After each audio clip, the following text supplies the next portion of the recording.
Go. Hello and welcome to Triple Integrals. This is 16.4 and now we get to calculate volume or bulk. Bulk is the four-dimensional, right? You go from length 1D to area 2D to volume 3D, bulk 4D. Do we really need it? Sure we do. Maybe you want to think about temperature inside the three-dimensional object,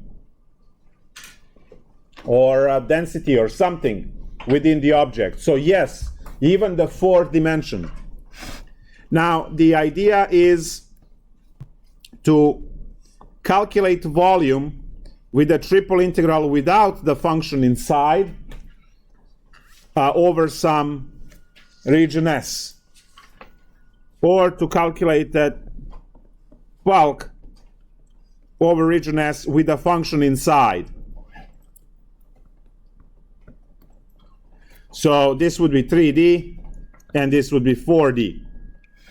4D, X, Y, Z as spatial dimensions for any box that we are in a box now called classroom. It's box. And then let's say a temperature. The distribution of temperature could be this function here. So the triple integrals will allow us to calculate the volume or to calculate the bulk. Now we are going to use this later on in 16.6 to calculate center of mass for three-dimensional objects, which is what is the life of mechanical engineers. You don't want the center of mass to be too high for a car or something. It's easy to flip, which is SUVs and vans and so on. You want the center of mass to be as low as possible, like Tesla. Vertically impossible to flip that car because it doesn't have engine. It's not top heavy. Battery and motors are all below the driver even. So we'll use this concept to calculate center of mass inside. So now what we have here in the three-dimensional world, before we had representative rectangle for 2D integrals, then representative French fry for 3D integrals, and now for 4D integrals we are going to have these representative little cubes. So the little cube that you get inside will have, so I'm going to take this and draw it larger. So let's say you have little cube,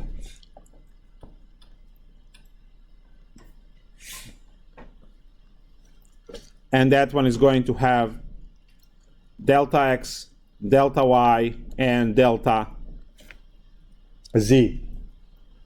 So these cubes will be stacked on top of each other, filling up space radially. So these little cubes, you can think of them almost as specks of dust or sand. They're all clumped together and you can mold them into whatever shape you want. So we don't create only the boxes with this, we can create literally any shape we want. So since you have one for x, one for y, one for z, then we are going to use a three-dimensional, right, three integrals. So we're going to use three integrals, and then if you put the function inside, you are getting a fourth dimension that way. So right, you have some box. Let's say the box is 7 units long, 3 units wide, and 4 units tall, for instance. And that my x went into the negative direction, which is okay. We can still keep it as a positive because it will be symmetric even if we, right, if we go, or we can put the coordinate system in the back, whatever. So if I want to set this up on my triple integral just to find the volume. Now we already know that the volume is 7 times 3 times 4 because it's the volume of the box. But why simple if we can complicate things? So the z dy dx would be the integral that we want, and we see that our x, I know it's supposed to go from negative 3 to 3, negative 3 to, well, let's write it, negative 3 to 0 is in our picture because, right, positive values of x, 1, 2, 3 go forward, the negative ones go in the back, and the rectangle happens to be in the back. So negative 3 to 0, the y is 0 to 7, and then the most inner one, which is a z, is going to be 0 to 4 going up. So it's really straightforward to set it up for something like this. And calculation for these would go the same way as before. You deal with the inner integral first, right? You deal with the inner integral, and then you go one up. So integral of z is just z calculated from 0 to 4, and we still have dy and still have dx. So it's just much longer to compute, but still the same idea. Now we have a 4 dy dx. Now you integrate in terms of y. It will give you 4y. That's from 0 to 7 dx. That gives you integral of 28 dx. And finally 28x calculated from negative 3 to 0, which would give you 0 minus 28 times negative 3. And that's going to be 84. So the volume of this box would be 84 units cubed, whatever it is. So note again, the volume integral did not have a function in here.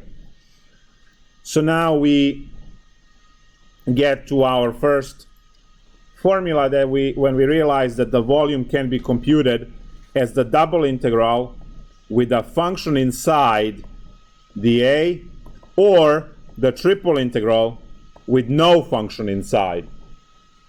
So you can calculate the volume either way.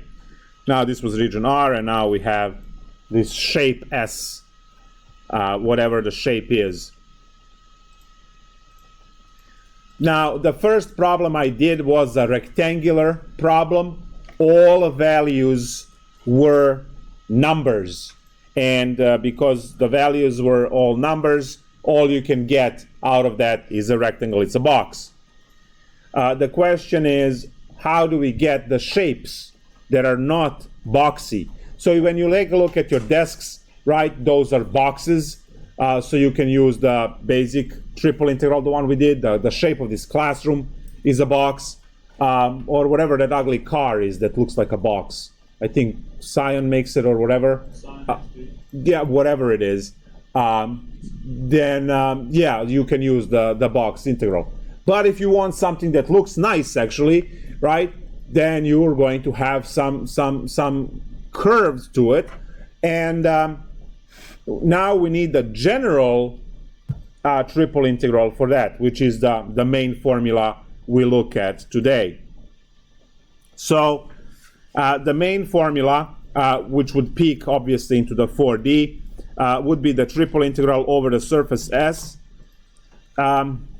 shape S, f of x, y, z dv. And now we need to space these integrals because we have to write a lot. And then we have f of x, y, z. And now I have to actually put the z, dy, dx. But you have 6 of these different ways, right, to put this together. So you have to be careful about that. All right, so x is always a to b. Those are just numbers on the outer side. Then we have a function inside. We can use lowercase g, and this one is going to be the function in terms of x and y, and age in terms of x and y. And then finally, we can use capital G as a, oh no, sorry, g of x and y of x. Sorry, x and x. And now we have g of xy and h of xy. There we go, much better. So this would be, I'll put this on a cloud. There we go. This would be our main formula, the general case for triple integrals. And I would just need to take a look at, let's take a look at some simpler cases first, and then deal with more complicated cases. So let's take a look at the wedge. Let me just find, where is the, oh Lord. There we go.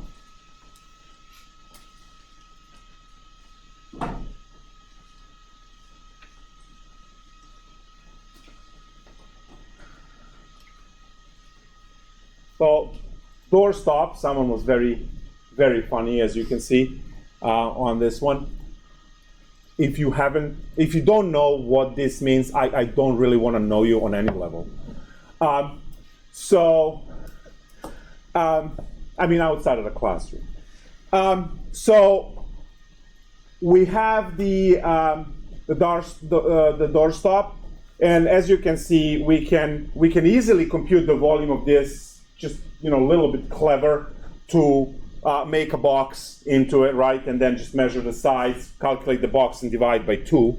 So it's very simple to actually figure out what the volume of this is without using calculus. But then why simple if we can complicate things? So we can set up a triple integral that involves the plane, right, that it's angled, and these triangular sides and the rectangular sides. We can set up a triple integral and compute the volume of this in an obviously more complicated way than just calculating everything, multiply all the dimensions and divide by 2.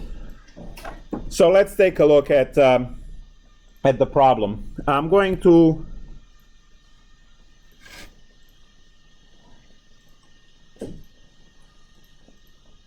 steal the problem from the book. X, Y, and Z. So we are going to have the wedge go like this.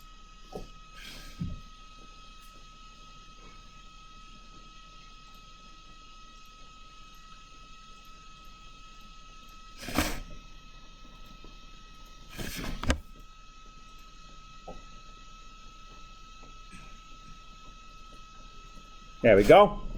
And we have that the height of the wedge is 6. The width over here is 2. The length over here is 4. And this is really the only thing that you need. This is one of the problems that sometimes I would put for you guys to compute instead of an egg, using the triple integral, depending on what we get. Now, the book did go and give you the equation of each one of these, but you were supposed to be able to get these equations because you had all previous sections. So what I'm going to do now is this particular shape, which is technically this particular shape has 5 different planes evolved from all the so three planes around and one on top, one on the bottom. So that will be five planes, and each one of those has an equation. So I'm going to start with the top and the bottom. Those are the easiest one because the top is z equals to 6 because it's a flat plane. It's just z equals to 6. And then you have the bottom one, z equals 0, which is the one that it sits on the floor. Obviously, this object sits on its side in this picture, like that. Now, this side over here would be the blue. And this one is the xz plane, which means y equals 0, because it sits on the x and y axis. And then you have, let's use green one, in the back. I'll put back.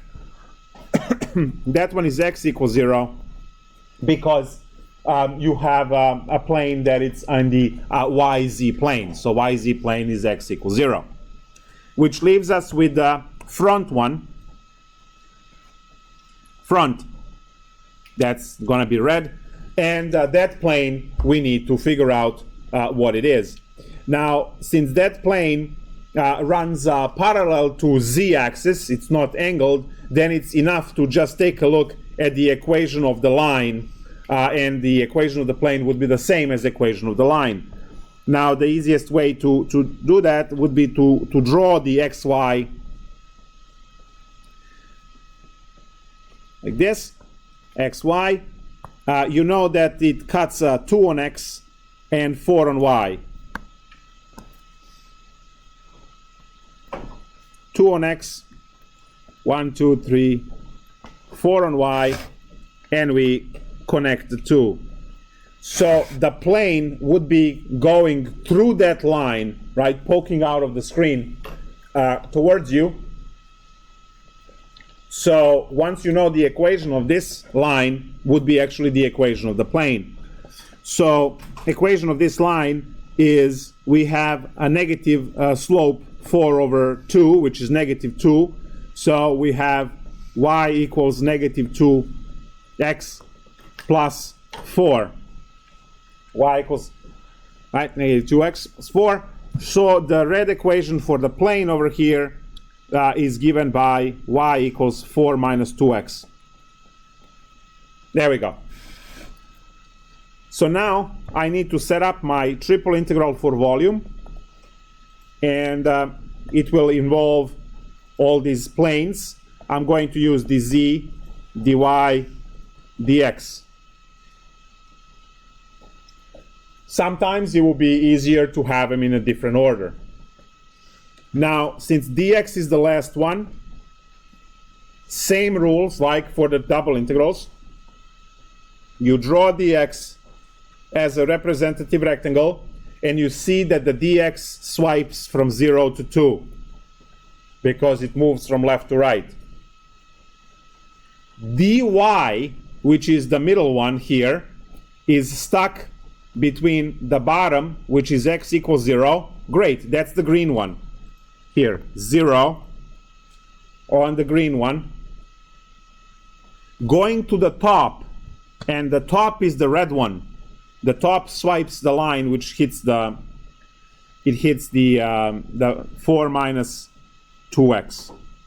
And finally z, which is my orange, bottom one is 0 and the top is 6. So those are like the bottom of the jar and the lid of a jar, right? You just put the z's on the bottom and the top and squish everything in between those two z's. Drawing this xy domain on the side is not just helping you figure out what was the side equation, it also helps out with setting up the integral with limits, because when you draw dx, you see that the dx goes from 0 to 2. For x component, it goes from 0 to the plane or to the line. For the y component, and then you just put lid right on top with the z's from top and the bottom. And now we have our triple integral. All we need to do is to solve this one, and we are good to go. So 0, 0, 2, and 4 minus 2x. When I integrate dz, I'll get z 0 to 6 dy dx equals to 0, 0, 2, 4 minus 2x, and then that's 6 dy dx equals to 0 to 2.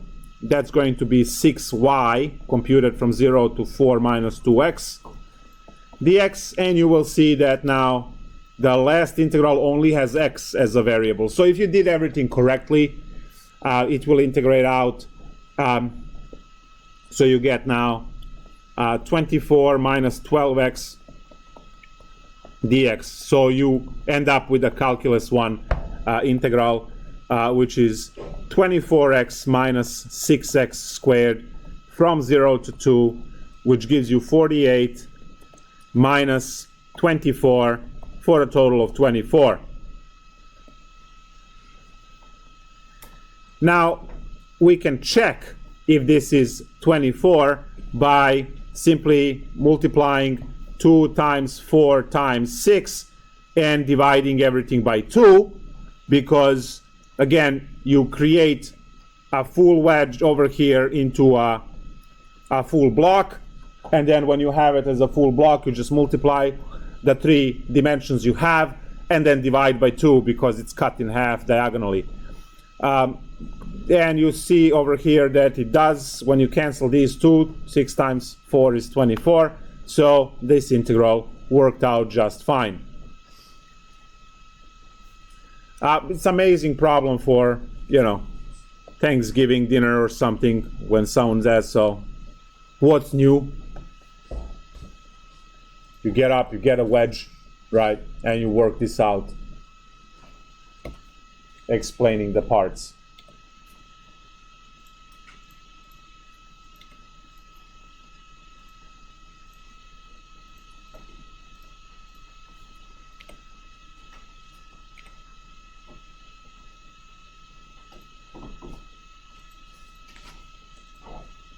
Let's take a look at more of these wonderful examples.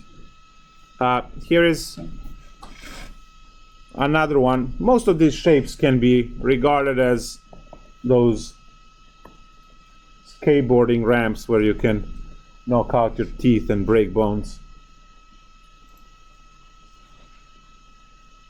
So we have problem 16, which has this triangle in the xy plane as a domain, and then you have this curve on top. So it's like a bump.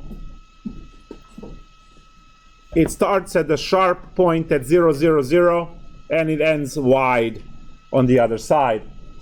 They give you the points pi, pi, and 0. They give you over here pi on y-axis, and you have 0, 0, 0. They also tell you that the top equation, which in this case we must have because we don't know what this curve is, right? When it's a plane, like the one on the side over here, we don't need to know equation because we can get it. But the one on the top is the one that we have to know, and that's z equals sine y. So that one needs to be given to us in order for us to work it out. All right, so now since this is the top, right, I'm going to immediately go like this and say bottom, same color, z equals 0, because it's a flat on the surface. I have 2 more surfaces to work out. I can use, let's say, blue for that. I can use blue and red. So there is a plane in the back, so I'll just call it back, and that one is sitting on the on a y-z plane, which means x equals 0. That's the bottom one, the back one, sorry. And the front one we can use red. Let's go like this and say front. Now for the front, again, it's a plane that it's angled. It's going through this line. So as long as I draw the domain on the side and find the equation of the line, I should be fine with this equation. So, and we saw that this is right multi-purpose. So I need a pi pi. This is a pi pi point for x and y, and 0, 0 as a point that connects these lines. So it's easy to see that this is y equals x. Maybe I should draw this red. Y equals x as a plane. So now I have a plane y equals x on the side. So bottom is the orange one, z equals 0, and the side panel here is the red. Okay. Another important thing to realize here, and this is where the $1 million goes, is that you have the triangle that it's the upper triangle, not the bottom triangle, because the point pi pi connects pi on y-axis. So that's extremely important, because now our representative rectangle dx is up there. So usually this is where the grade dies if you are not careful when you are setting these problems up.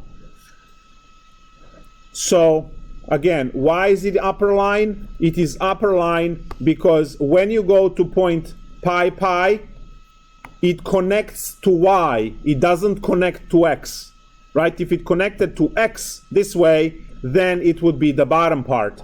It would be connecting down to x. But since it's connecting to y, to hit the pi on y, here is the hitting a pi on y, so we have the triangle that it's the upper triangle from this square. And now we have all of the ingredients here, so just need to cook up the volume integral. Triple integral, and again, it's a volume integral, so there will be no function here. We'll just go with dz, dy, dx.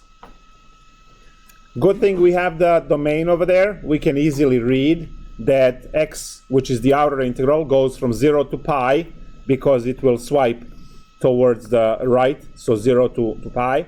And now the middle integral, bottom is y equals x, and the top is pi. So x to pi for bottom. So that's, I used red for the bottom and blue, sorry, red for the front, and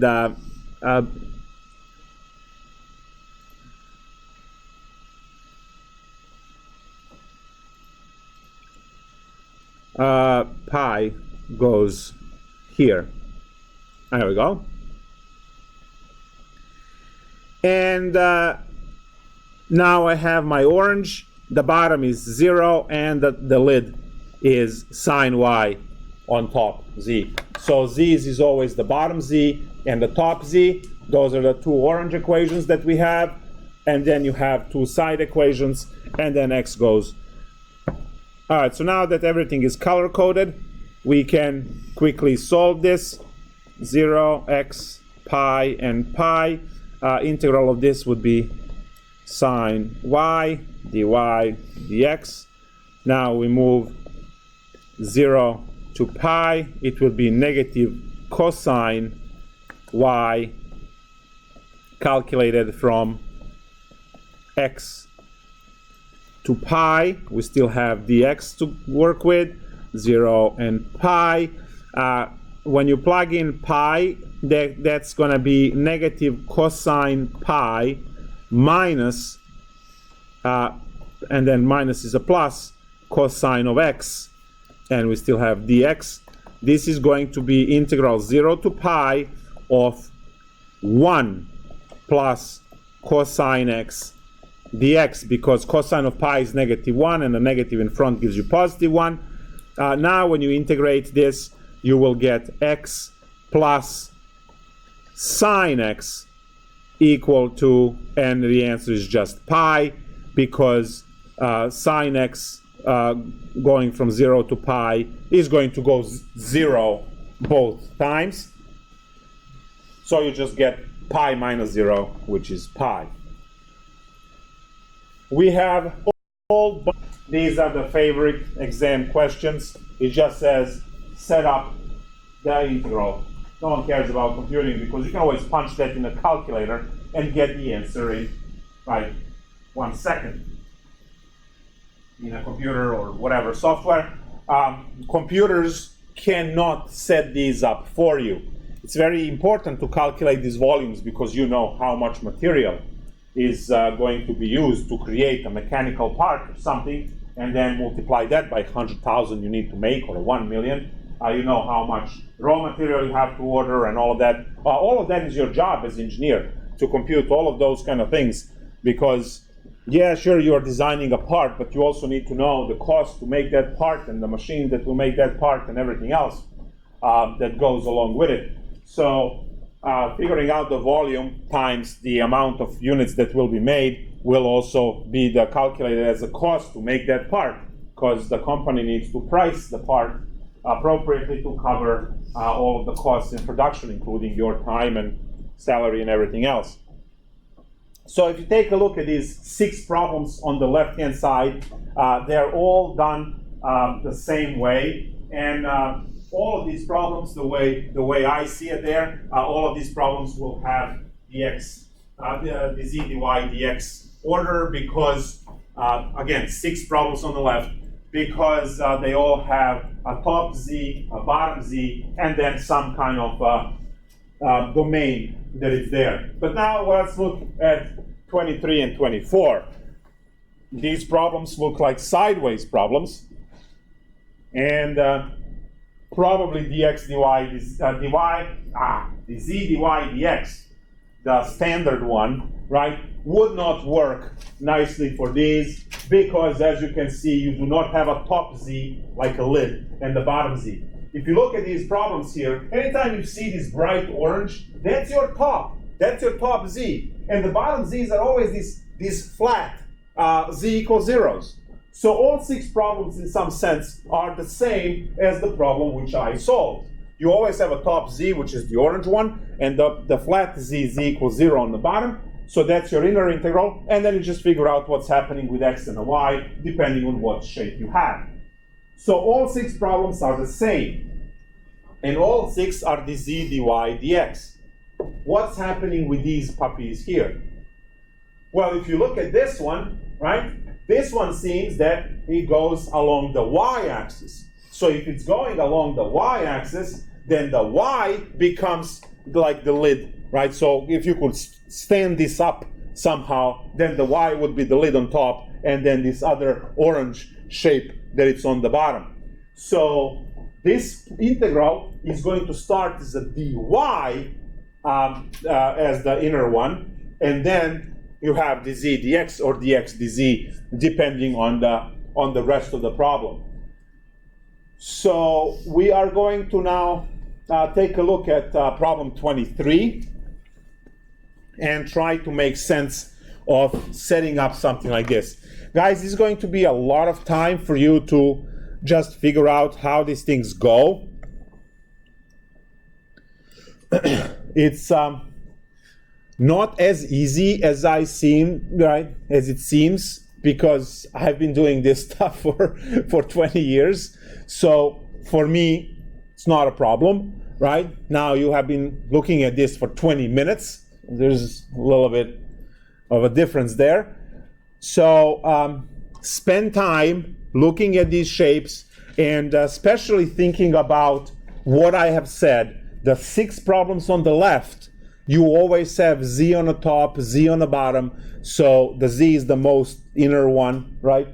And now when you look on this one on the side, right, look at a 24. It looks like you have a z equals 0 on the bottom and a z some plane on the top, but the problem is that this is curved now, and when you drop a line like that, it will actually create 2 integrals. So it would make it much worse if you do it that way. So that's another one on y, where you have a y and a y. So it could be a good practice for you to practice 24. So let's take a look at 23. I will try and draw this monstrosity somehow. See if we can get it. So that's x, that's z, and that's y. And we have this.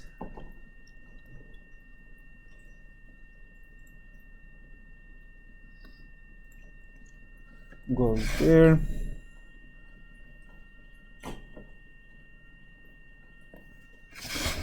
I got it. All right. And now there is this part that tells you that this is folded.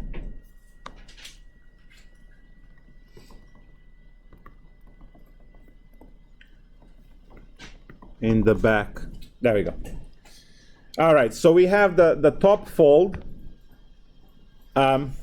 We'll use orange for this, and that's going to be y equals 9 minus x squared. And then there is this one over here, which is y equals 2x squared plus 3z squared. So good luck with drawing that. Nothing else is given. And these are the things that actually you do get to measure if you have the object in your hand, right? These are the things that you get to measure, and now you need to figure out how to write the integral when you have these two equations.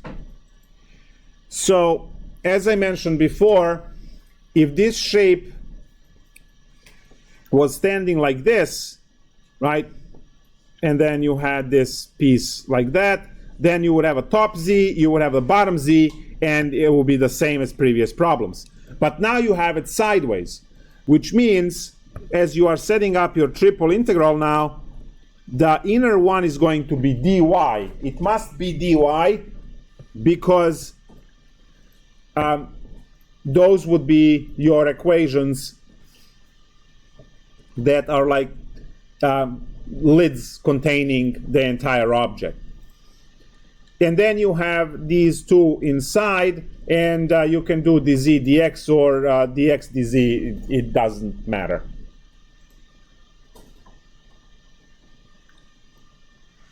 Another good practice here is to, let me see if I can get this yellow, is to shine the light this way, and if you shine the light this way into the object, it would create some kind of a shadow over here. I call that domain shadow. Domain shadow. And you get that when you set two equations equal to each other.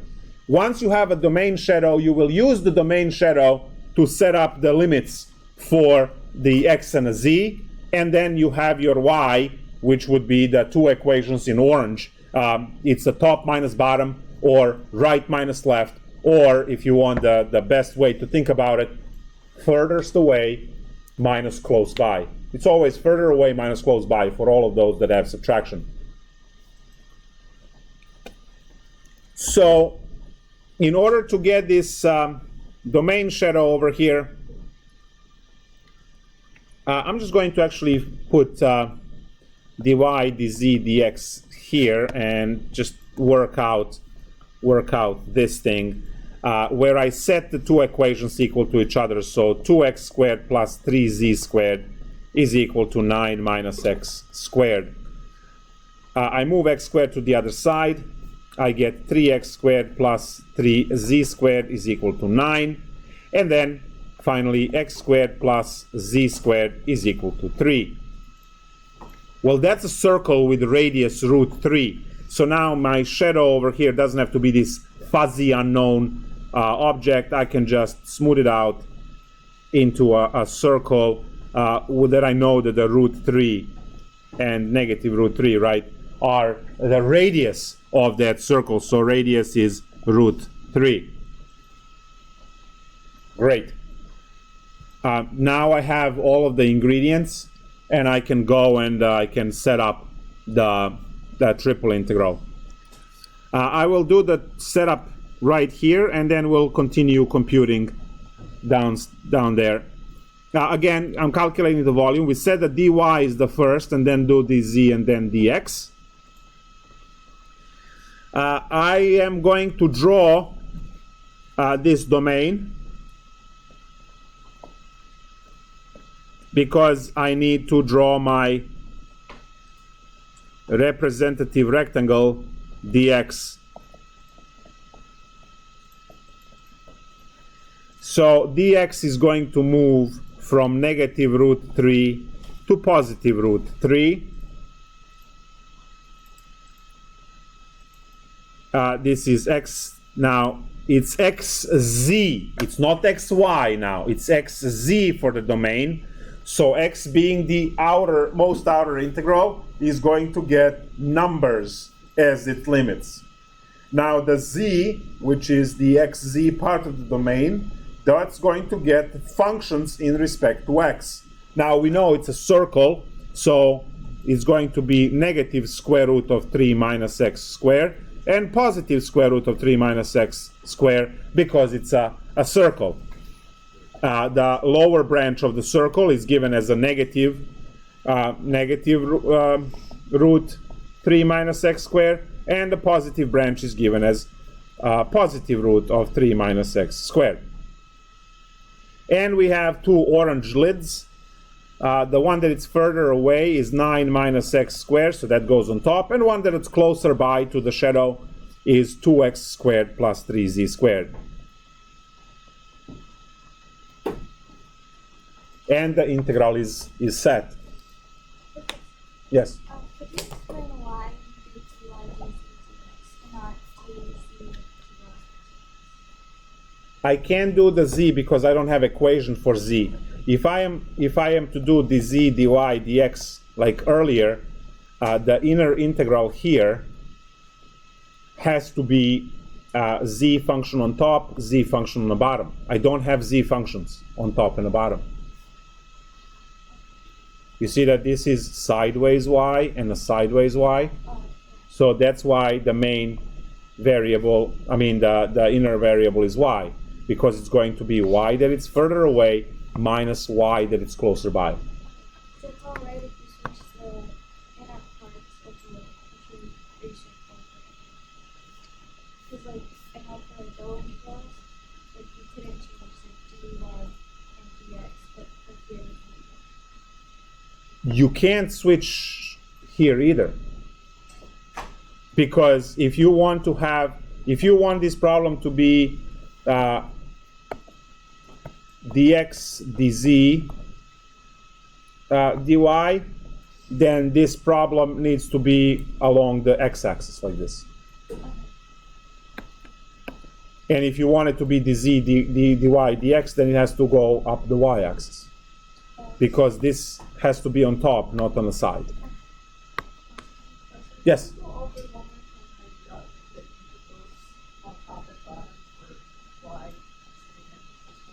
So our origin where everything begins is here at 0, 0, 0, right? So if you are there and you draw a ray out, the further away function, this is the function that it's far away, so that's the top limit, and then the function that it's closer by, and it's actually touching far minus close.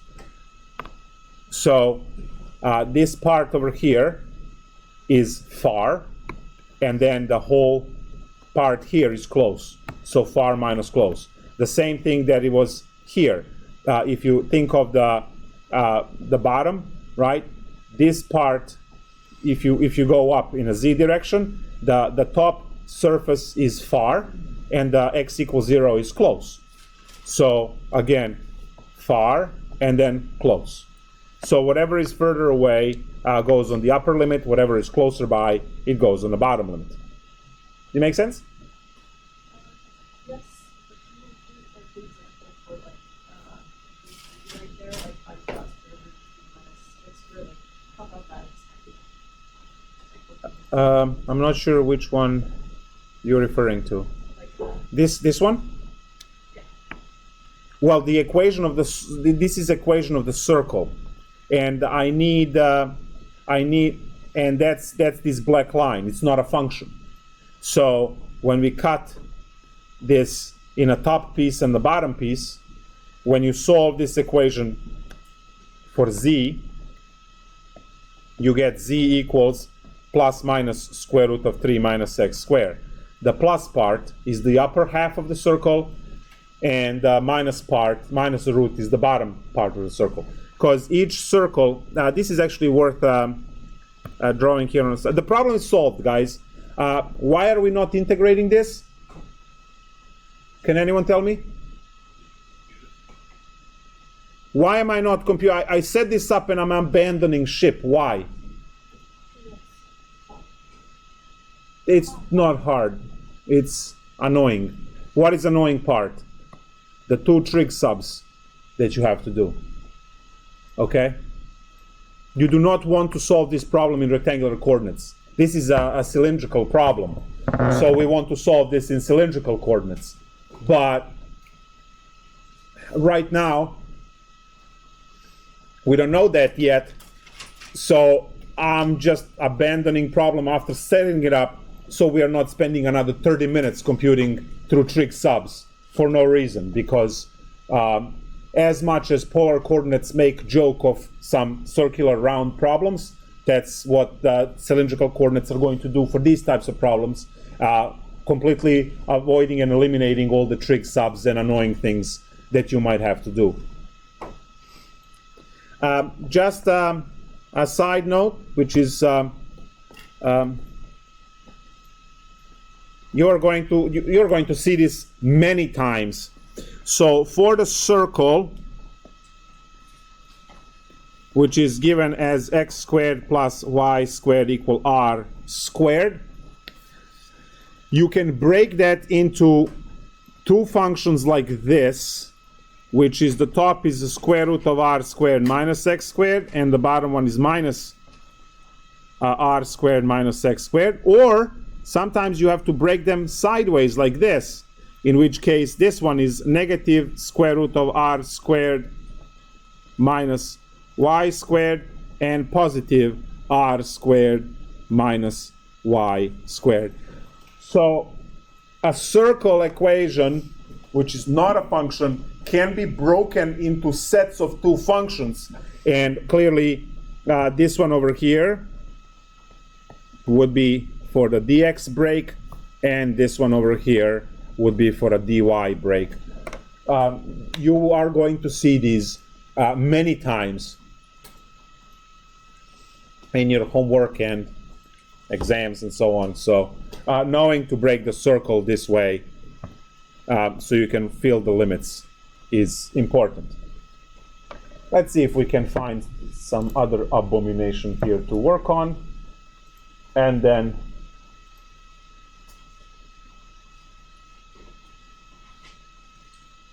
(26) looks disgusting enough. Let's go. So the last problem before we hit the break is going to be the problem 26. The problem 26, as you can see over here, is again skateboarding ramp or whatever. It's a block, and then this is curved surface over here. The equations are given: x equals 0, x equals 2, y equals 0, y equals e to the negative z gives us the curved surface over here. Z equals 0 and z equals 1. Well, I have nothing to do. They gave me all of the surfaces. How many faces do I have? 1, 2, 3, 4, 5, 6. 1, 2, 3, 4, 5, 6. They gave me all the bounds. The only thing that you have to do here is to determine which is the correct order. dx, dy, dz, dz, dy, dx, dy, dz, dx, dy, dx, dz, right? Which one of the 6 is the correct one? Because you can't use all of them. If you hit that one, we'll have to use 2 integrals actually, 2 triple integrals added, right? If you cut this way, then there will be a triple integral for this and triple integral for the back box in the back. So I would like you to talk to your fellow comrades sitting next to you and try and figure out this problem. At least you don't have to mess with equations and domain or anything. Just need to figure out the domain somehow. So which way is the best way to... So think about this while I draw this. Get the order. Talk to people.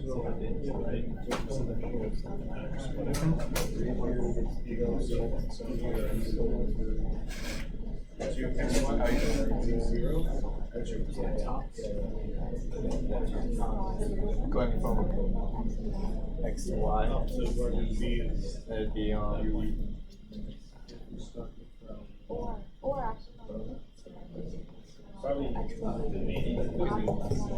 actually, you went flat to flat. Yeah, because you go x to y, you have like a curve. But from x to z, it's just like layer. Because it's a definite interval, so you're gonna go to it. Yes. Okay. Do you want to dx and b? You're going from far to close. I don't know if it would matter if you go to dy to z, or if you go to z, then dy. Yeah. dz, x dy. Yeah. I think so. I mean, it should, but. Then for that you go. You're going Student. far to close. No worries. If you already set So your, would you your inside and be zero? No, let's say far. start with dz, it's got the equation, and you flip, so then What's dz, your dy, point? dx, go dz, dx, dy. Would No, that that'd be change? 0. You cannot simply swap them. Okay, so they have to be in separate. The only way when you can just interchange x, y, and z Okay. is if all of the limits are numbers, all of them. Oh, okay. Now we do have one of these y equal e to the negative z, so simply swapping them around is not an option. So then how would you know, after you got the middle one, how would you know your second tier and your third tier?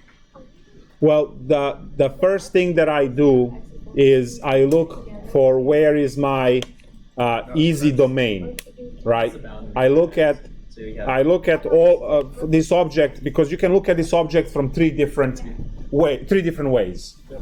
Just like in engineering, you have a front view, you have a side view, and you have a top view. So this is where those students who had engineering graphics, right, really can shine in setting these things up. So when I look at the side view, I see this shape, right, and I say, okay, is this good to be the domain? Because I want to put the most complicated thing in the domain and try to see if I can get it to work with a single dx or single dy. And if I'm able to do that, right, then the z has to fall in place. We always like to see dz, dy, dx, but it's not always going to work. Now, when I look at this problem, I see that I have like two top z's. So I know that I'm not going to have the inner one to be dz, the most inner one. It's not going to be dz, dy, dx, because if I'm looking at this object from the bird's eye view, the top view, I see this surface and I see this surface. And there are two different surfaces and they're both on top. So that's why I know that I would have two integrals to deal with if I keep the z to be the most inner one, which means that the inner one is either dy or dx. Again, it takes time to kind of tie in all of these together. So looking down the axis and trying to see, which way it's going to be uniform and which way it's going to change the axis. Again, it's a lot of experience involved. So I understand you guys see this for the first time, so there is a learning curve. Your outermost You is set the it first up, one, right? so your expression would be that you can set No, your outermost here, there is the first one. have essentially x and z's are just numbers. So that's got to be on your outside. So then your y would be, if you look at from the y-axis, you only have 1 point, right? Yeah, That would have to that be makes your sense. second. Okay, sounds good. And then you set up. See that? True. Things I don't know. Then so you're very established. So you start with dy, but then I don't know where you would set dx to dz. Well, that's why you have to draw the domain dx, dz. So once you establish that the dy, once you establish that the dy is the one that goes all the way on the inside, that's the inner integral. As soon as you figure that out, then you know that your domain is xz.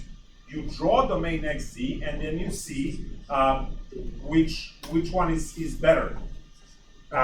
Because in one case you'll have one integral, in the other case you'll have two integrals, because z is fractured, right? Z has two functions to it. All right, so then that's pretty good, the way you thought about it. So we see this complicated shape over here on the side. And that's the xy side, which means we are picking dy dx dz or dy dz dx. We don't know which one yet. But y is definitely the inner one with the most complicated. And also, you see that that's where the function lives, as y equals something. So now I'll write this in words. Since we picked dy as the inner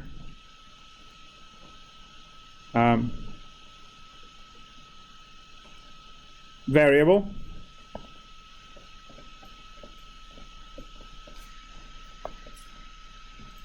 that the domain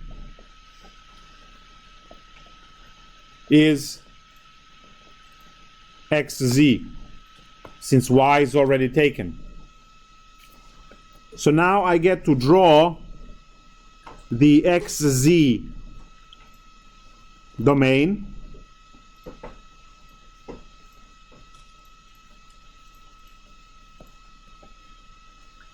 The x goes from 0 to 2.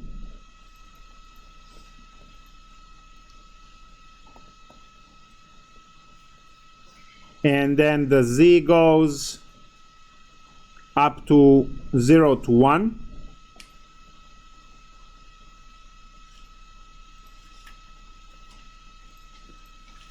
So the domain is going to look something like this. It's going to come out some way and then drop like so. This is x and this is z. So this is the shape we have in our domain.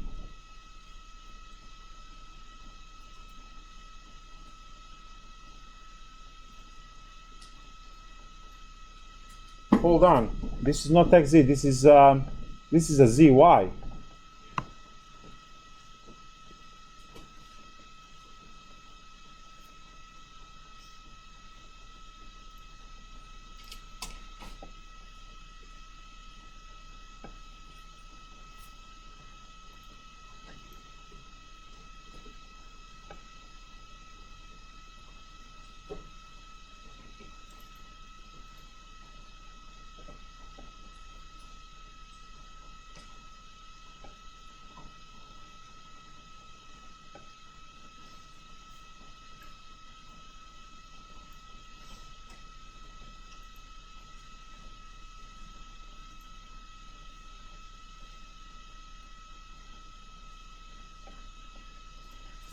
Let's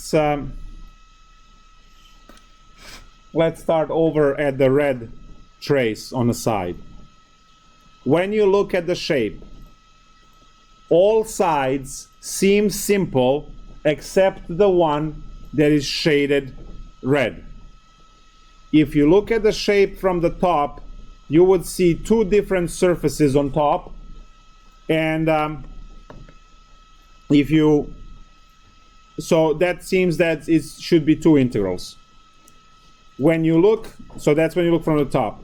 When you look from the direction of y, you only see one. And when you look from the direction of x, you have this crazy shape. Now, that's where this went wrong. Because I am looking from the direction of x, this is the x direction. X direction. Then that means that the domain is yz. So the problem is dx dy dz or dx dz dy. So the most complicated side, which gives us the domain, is this shape on the side. And the reason why it's complicated is because it consists of like two shapes glued together. If I draw the vertical right there, I would have a rectangle over here and some like triangle. It's not a triangle because it's a curve, but it looks almost like a triangle here. So that is the most complicated shape. Everything else looks like a rectangle, right? And this over here, this part over here looks with a curve and all of that stuff. So since we picked dx as the inner variable, the domain is yz. And now it fits over here. Much better. Z goes from 0 to 1. Y goes from y equals 0 and this line. Okay, good. Much better. Now everything fits. So we looked from the x direction at the side of this. You have another one of those on the other side, obviously identical. And what we see here is, since we are looking in the x direction, we see the shadow. This is where the shadow is, right? The shadow domain, and you see that it sits in a yz plane, which is yz plane, which is yz for the domain.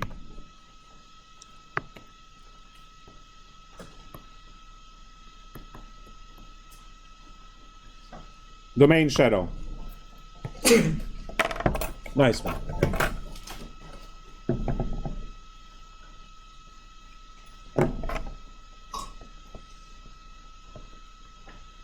There we go.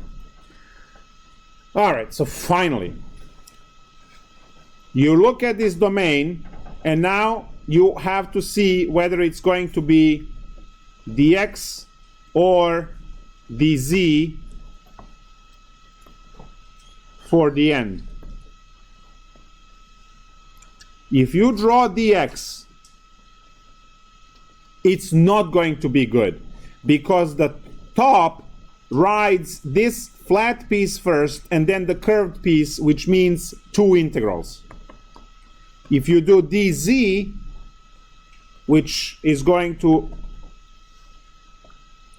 ride up like this, you see that the left side of the rectangle rides this vertical 0, and the right side rides the curve.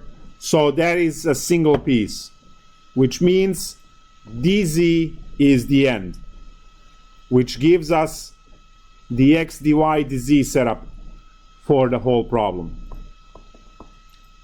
So I'll go through the whole argument one more time. You look at the shape. You look from the top, and you see two different surfaces. We are not happy. You look from the y, and you see a single surface, but then the domain would just be this box in the back, and you will not capture the complicated side that we have. If you look in the x direction, the shadow domain over here is going to be this complicated shape. So the domain is given when we look at the x direction, which is y. X is the first one. Now we still don't know which order the other two go, and that's why we need to draw the domain. Once we draw the domain, which is given to us here, that's the domain, we'll just draw that in 2D. Once we have drawn that, and we use these equations obviously to draw it nicely, once we draw that, we have a choice of dx or dz on the picture.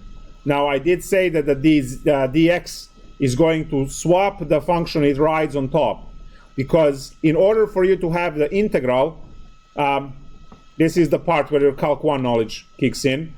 If you want to find the integral between a and b, right, your representative delta x needs to swipe all of the values from a to b, which is why the integral is a to b of f of x dx. Now, if the function switches on you and you have, let's say, something like this, and this is f and this is g, and you want to go from a to b, well, then whatever this break is at c, you have integral a to c plus integral c to b. So this is basic Calc 1 knowledge. So if the function that the dx rides switches, as you can see on top, it switches from f to g at the peak over here. This is exactly where that c break is. So this is going to be integral of f, and this is going to be integral of g, because the trend. Now the bottom was always riding the 0, so we don't have to worry. We don't have to worry about that. But as you can see, the top function changed. So right now, if I do dx, the top function will change from flat to the curved, and that would introduce two integrals. We don't want that. We want a single integral. So if you draw dz, as you can see, the left side always rides 0, the right side always rides the curve, and we are able to set up the single integral that way. So once we determined that the order, right, the order is dx, dy, dz, now we can quickly set up the whole integral and be done in 2 seconds. So what do we have? We have triple integral. We are looking for volume, so nothing inside, and we said dx, dy, dz. Z is going to go, as you can see over there, from 0 to 1. That's the outer integral.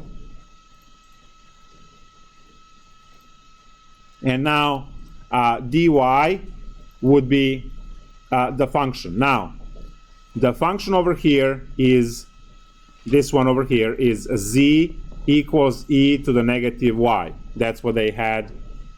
Sorry, y equals e to the negative z. So we go from 0 to e to the negative z,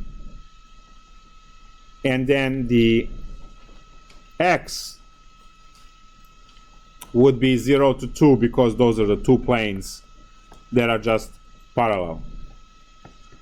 Okay, so this is going to be now double integral 0, 0, 1 e to the negative z of 2 when you integrate that one.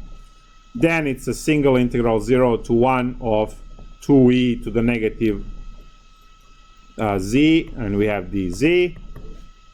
Now we have 2e to the negative z divided by negative 1 from 0 to 1.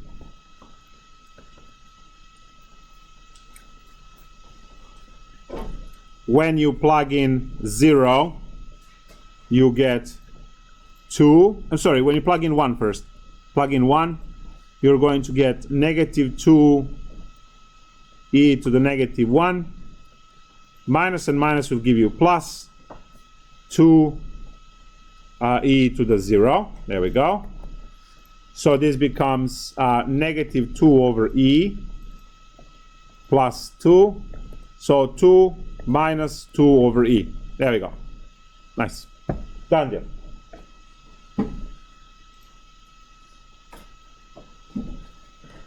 So that was the problem 26. Tons of fun, as you can see. When we come back, cylindrical and spherical integrals.